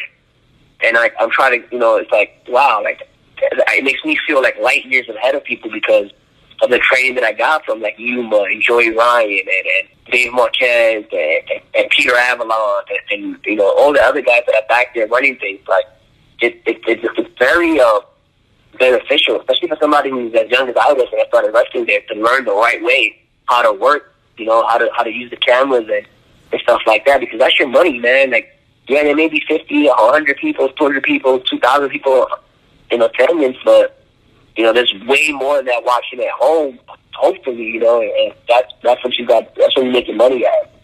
I'm forever grateful for Championship Wrestling from Hollywood. Absolutely. You've done some stunt work, but you were also on your IMDb page, I saw that you were you wrote and produced something too. Did I see that right? Yeah. So ever since I was younger, I had a creative mind. I've always been wanting to do more. I never closed any door. And something that I was always good at when I was younger was writing. And so recently, in November, in the end of October, I started writing a project called TNT, which was a boxing film, and it was led by females. And every female in the movie is a stunt woman or an action actress, and they act and they do stunts. And they're all part of the team of girls that I train with, stunts and stuff like that. So I wrote this movie about a sister and a brother who lost their father, and the sister's a boxer, but she's a hothead. And her older brother is pretty much trying to, like, keep her straight and narrow, and they get into some things. And I wrote this. I sent the script to everybody that I wanted to be a part of it. They read it. They were down. And two of my best friends, Juliana Montalve and Ruth Marie Conde, like, I had them in the film, and my other homegirl, Lynn, they starred in it. And I went out there. I played the brother. My daughter was in the movie, too. And I had pretty much everybody that I trained with part of this film. And it went really well. And it's actually in post-production right now. It's a short film. It's about 15 minutes long. And it's about family, it's about fighting, it's about honor. And it's cool because I was the stunt coordinator. I coordinated all the stunts, I coordinated all the fights. And we had some people come out and shoot it. And yeah, it went well. For my first project, I learned a lot. Everybody involved learned a lot. And I think that was something that I'm forever grateful for. I actually just finished writing another project right now. It's about the coronavirus. And, I got actor Saeed Bashrea, who was in Iron Man. Don't Mess with the Zone. He's basically the Egyptian actor that gets typecasted as all the... Oh, yeah. Yeah, he's the guy that pretty much kidnapped Robert Downey Jr., put him in the cave. Right. He's a good friend of mine, and he's going to be in the movie. And, that's awesome. I've been working and talking a lot with Doug Jones, another friend of mine. And, Doug Jones from Hellboy and Shape of Water and Hocus Pocus and all those movies. Absolutely. A lot of people. And so this coronavirus movie that I wrote, we're going to be shooting it soon, and hopefully, depending on how this pandemic goes. And, it should be another short film, maybe 10 minutes long. And I'm just trying to put a lot of content out there. I do a lot of short little fight scenes. I come up with the choreography. Me and my friends go out. We come up with a little story, and we go shoot it, and we fight, and we just have fun. And my daughter, she's acting too now. Oh, man. And a commercial just came out on TV yesterday, just aired on national TV. It's a General Mills cereal commercial, and my wife is not all that. There you go. It's a General Mills cereal commercial with trolls, and they're promoting the new Trolls movie that's coming out, and she's like in the shopping cart, and they all transform into like little trolls and promote the movie. So my daughter's doing that, and she's going on to a lot of auditions. She has like 3 or 4 auditions a week. She's like killing it right now. Wow. Yeah, she's doing a lot more than me. She's picked next month. So. Well, you guys are definitely staying active during this time. So if they're canceling shows, you guys aren't gonna waste time. You'll do other things. Yeah, we can't, man. We can't let this thing keep us down. We got to be safe, be smart, be healthy. But if we can't be out there doing stuff, we need to be writing project after project, or training, or doing push-ups in the house, or doing her math homework and stuff like that, and watching Disney movies, and just okay, we'll just watch Disney movies. God, I saw a video with you on YouTube where you said you try and make the most out of all of the 24 hours in a day, and you're not kidding. If one thing's not going on, you're on to the next, and just keeping busy, which is good to hear. Yeah, I think that was a video that the Marine Corps did on me. Being a wrestler and a Marine and stuff like that. Yep. Yeah, 86,400 seconds in a day, baby. What you doing with them, It's funny because I've been talking to people who don't have anything to do, but my other line of work, I deliver bread, and stores are empty right now, so I'm constantly busy with that. And the other thing I'm doing is podcasting, and I got a ton of wrestlers who are willing to do interviews now because no one's doing anything. So it's I've never been busier myself, Yeah, man. Everybody's like, well, if we can't do a wrestle, might as well do a podcast, promote ourselves some kind of way, do some kind of content. Excuse me. I'm also in school right now, so it's I'm in acting school, and we have since the schools are shut down, we got to do live video chat with the teachers and stuff like that. And yeah, man, it never ends. It's funny because everybody here is working from school when you're in college, and they're like, oh, that must be awesome. But you're like, no, because I have to fit it into my personal time. And it can go even longer than a classroom because you really want to get that information the right way. Yep, and it's different. It's not like I'm doing math or English or like social studies. Like, it's acting, so now we have to try to act over like the camera, and our scene partners are like somewhere else, and it's just like it's not the same, but we're trying, you know. Yeah, you got to make do with the best the situation gives you. Yep. All right. The season's just gonna work. All right, Danny. So obviously we learned today is you are a very goal-oriented person. You're very versatile. Final question. In the meantime, what are your future goals that you want to achieve this year, maybe?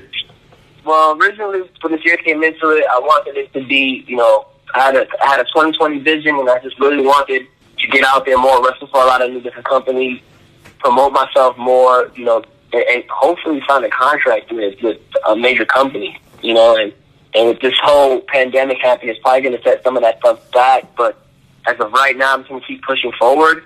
I want to, you know, book another commercial or two, shoot this movie, help my daughter get into a couple more commercials. And, you know, I wanted to sign to a talent agency. We both got signed, so I knocked those goals off my list. And just got to keep pushing forward, always thinking of new ways, new things, weight goals, health goals, diet goals, stuff like that. I'm just always trying to, once I complete something, just push to the next one. So.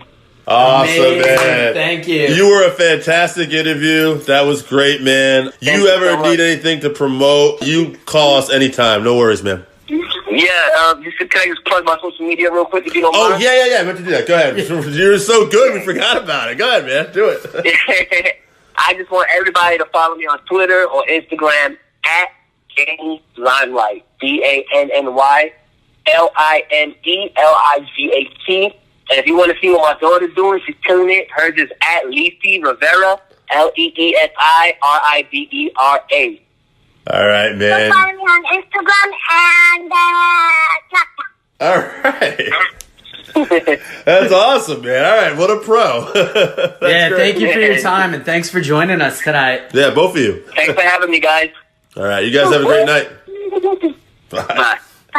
All right, so that wraps us up for this week. Thank you again for listening to the Working Fans Podcast. So as always, you can find us on Twitter at FansWorking. Our Facebook page is Working Fans Wrestling Pod. We have email where you can reach out to us and let us know what you think also. That's workingfanswrestlingpod@gmail.com. Follow us on Instagram, workingfanswrestling_pod.